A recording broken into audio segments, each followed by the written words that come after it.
Just like a woman can bring a wealth of wisdom and can ultimately be like a crown of beauty or a crown of glory to her husband, she can likewise be like rottenness to his bones and bring death and bring destruction and literally suck his energy. And so, my point is, who a man partners with, not only is it really crucial to his personal goals, but as far as even building a larger community, building a community that's going to be based upon the right values, women are essential to that.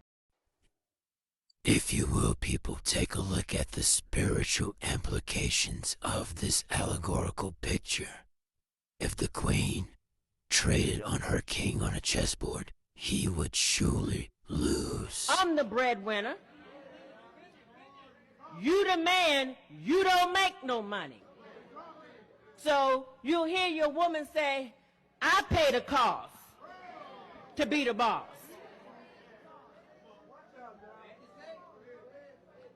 You can't tell me nothing because I make more money than you.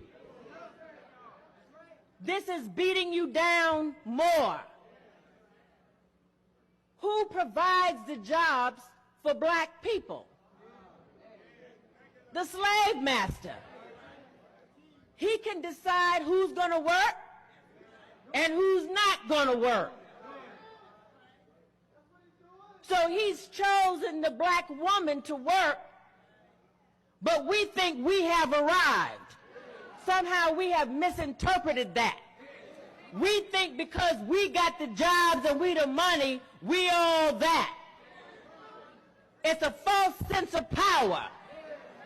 And we strutting our power around in front of our men, making them pull back from us. Black women don't know that we're just being completely torn apart and broken down. So we will not have no appeal to this man. He doesn't want another man in the bedroom with him.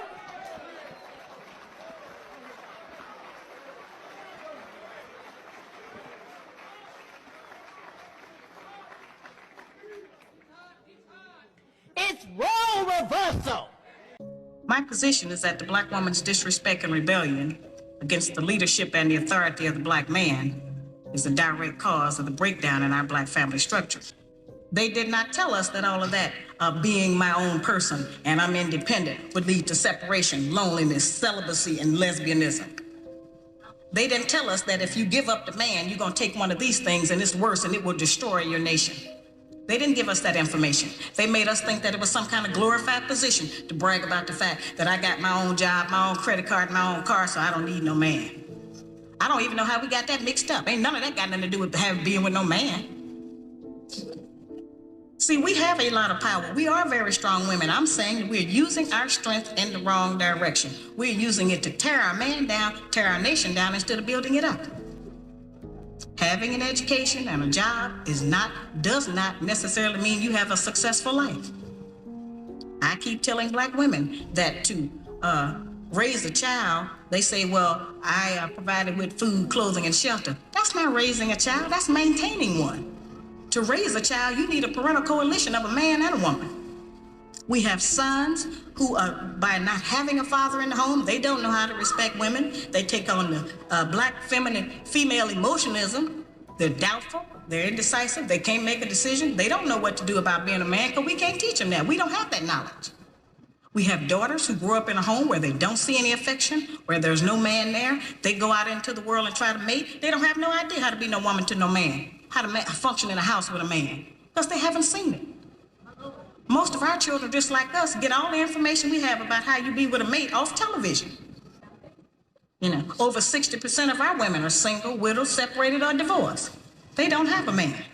We have not been under the control of the black man for over 500 years, so what do we have to get liberated from them from?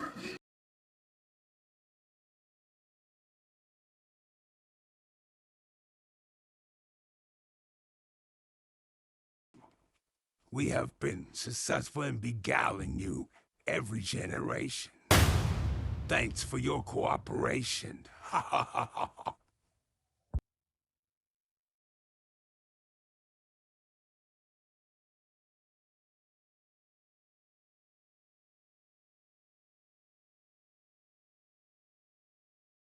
To say we did not have a choice, we chose greed. We chose a bag over a man. We chose to not have our children. We would rather have a bunch of money than have our children have a father in the home. I disagree. So we're not saying no. You have to know the history. This is proven speaking facts. history. No, men this is proven were not facts. able to work and provide for their That's families. absolutely We were false. forced to take That's the false. government check. That's false. They couldn't stay in the That's house false. if they were there. That's false. Then how were they going to feed the That's children? false. And where was the it coming children from? were fed. Women were greedy Because they it was coming from the government. No. Let's but get if the this husband clear. was home, he wouldn't be employed. Black women So how wanted to be like white women in the Cosmopolitan magazine. The woman who started Cosmopolitan magazine, the main editor, she is now a Catholic, and she repented from what she did. She said we were teaching women because we wanted all women to feel that we had a gripe with white men. And so this is public knowledge. You look it up on YouTube. She talked about it. Yes, absolutely. They wanted black women to also be part of their movement and other races because it wasn't enough. The black woman and the black man had to stay together in the U.S. because it was the only way for us to overcome.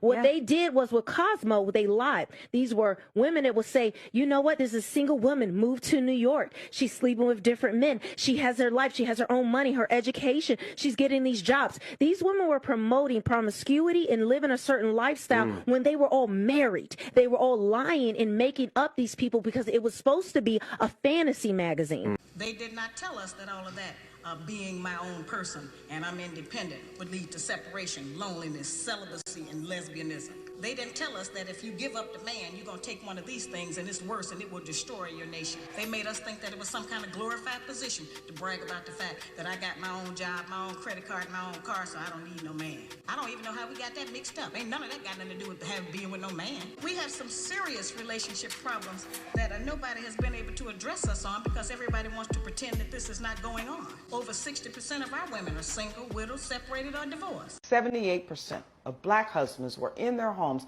married to the mother of their children, when they started the social engineering of the welfare state. Fast forward 50 years, 78% of black children are being raised in single-headed households. This is destruction personified. And how do you think this all happened? We can't sit here and blame the system, as if the system put a gun to these women's heads and forced them into this lifestyle. The welfare system is not the problem despite controversial belief. Welfare is what I call the escape, but the real problem was and is radical feminism. Think about it. Radical feminism existed for a while before the 70s, but these women had no escape. Therefore, these women had no choice to stick with their man whether they liked it or not. Now add the escape of welfare. Now they can go and put that toxic and radical feminism to practice. What would you say is now the #1 cause of death in the African American community? Heart disease. Oh, HIV/AIDS. Diabetes, cancer, AIDS. I'll say heart disease. AIDS. From what I heard, it's probably AIDS, you know. Probably heart disease. I think heart disease. HIV. No. Gang violence. What if I told you the real answer was abortion?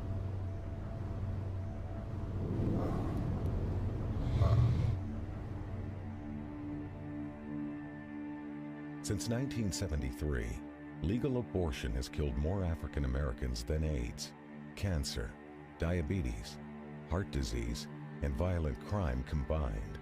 Every week, more blacks die in American abortion clinics than were killed in the entire Vietnam War. And the largest chain of abortion clinics in the United States is operated by Planned Parenthood.